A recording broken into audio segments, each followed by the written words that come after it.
How much time do you spend thinking about past pain? Consumed with fears, failures, and worries about future events based on past experiences? And what if I could change that pain and use it as fuel to make us stronger? Our thoughts, memories, and experiences weave the tapestry of our lives, stirring a multitude of emotions within us. They have the power to elicit joy and happiness, but they can also leave us immersed in overwhelming sadness. What if we could reshape those dark memories and wield them as an instrument of healing?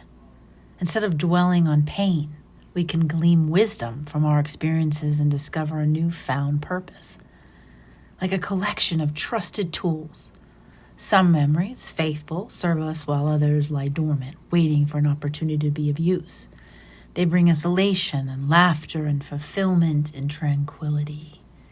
And then some memories deceive like an alluring gadget tantalizingly showcased on TV, only to disappoint in the end. Yet amidst the spectrum of recollections, we find those dependable memories that offer us security and steadiness. All the while, we must remain cognizant of their potential to harm us if not handled with care, akin to our approach of using an axe, chopping wood. As someone on a journey of recovery from complex post-traumatic stress disorder, I've been amassing a toolbox of skills to facilitate my healing and extend support to others who have traversed the tumultuous terrain of trauma. You may find yourself pondering which tools can provide instantaneous stability and tranquility amidst the chaos of toxicity. But the truth is, there is no singular solution.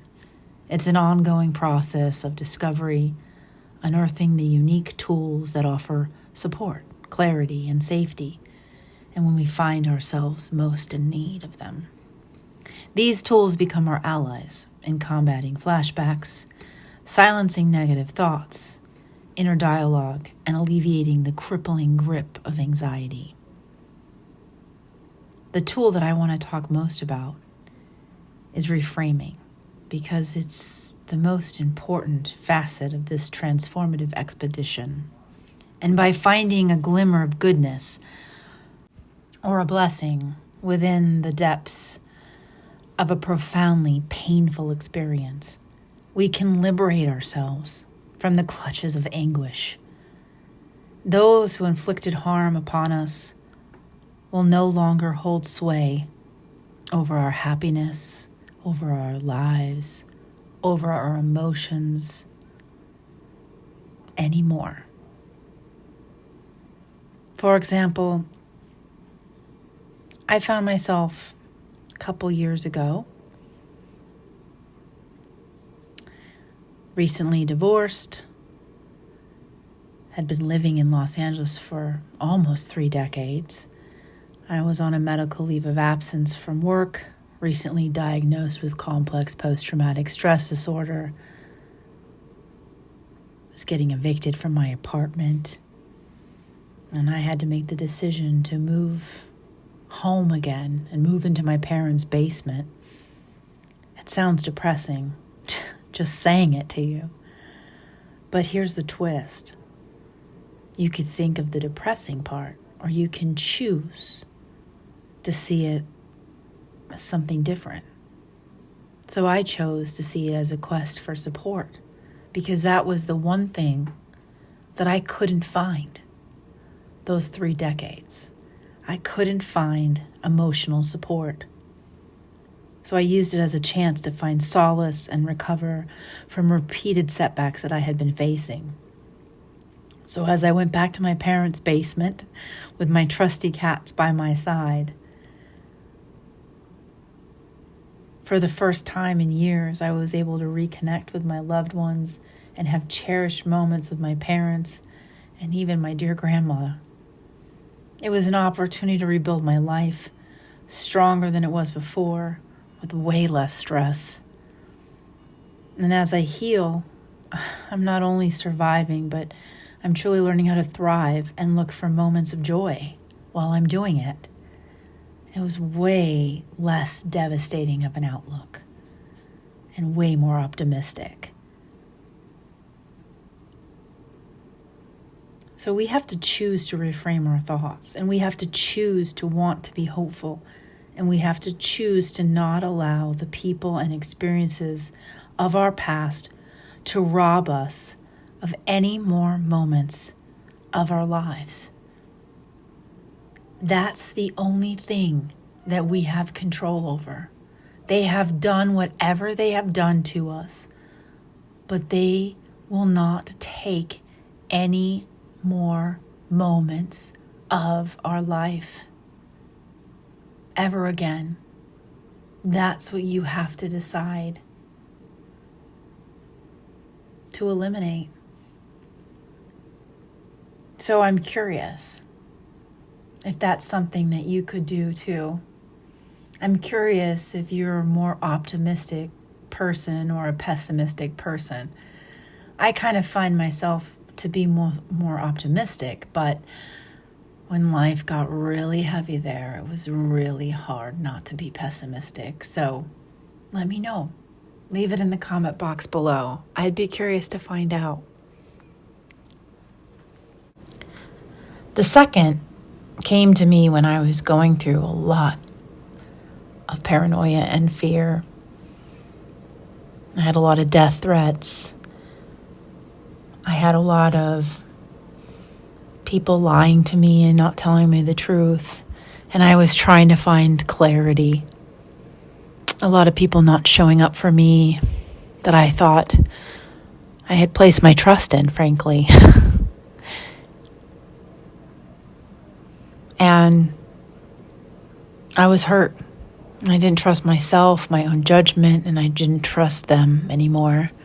And I was in a lot of pain. And I didn't feel safe.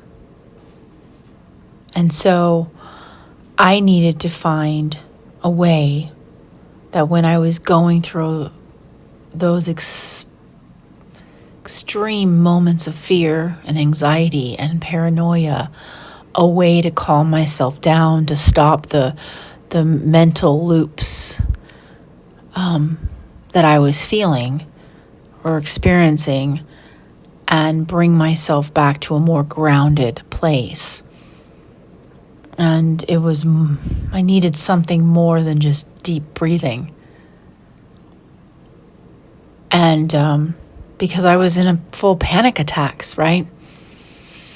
So I ended up using positive affirmations and empowering mantras, is what I would call them. And I would continue to keep saying over and over in a resounding chant, I am safe, I am protected, to refocus my thoughts and my energy towards a positive outcome, to stop thinking about all the fears that were going in my mind. And I would say it over and over and over again to bring me back to the present moment. It stopped the haunting flashbacks, and it grounded me. And often I calmed myself down enough that I was able to fall asleep, because that mental anguish and that mental stress was so exhausting that you find yourself needing to rest.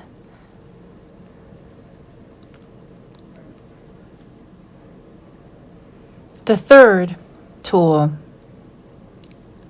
is because when you're suffering from this complex post-traumatic stress disorder or a regular post-traumatic stress disorder, and you don't trust yourself or others because of how they've shown up for you in your life, you tend to start to self-isolate. And it's kind of this self-fulfilling prophecy. So you start to self-isolate because people don't show up for you and your self-worth starts to decline, and you're longing for support, but you don't think that you're worthy of having enough support.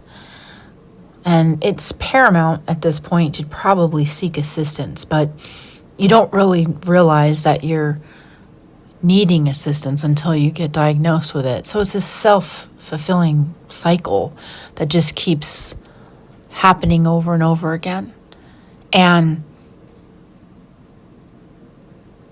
it has to do a lot with your self-worth and your value. So when those moments of light, of clarity happen, and you realize why you're the way you are, you have to really look at the people that are present in your lives and who have failed to be there for you and emotionally support you.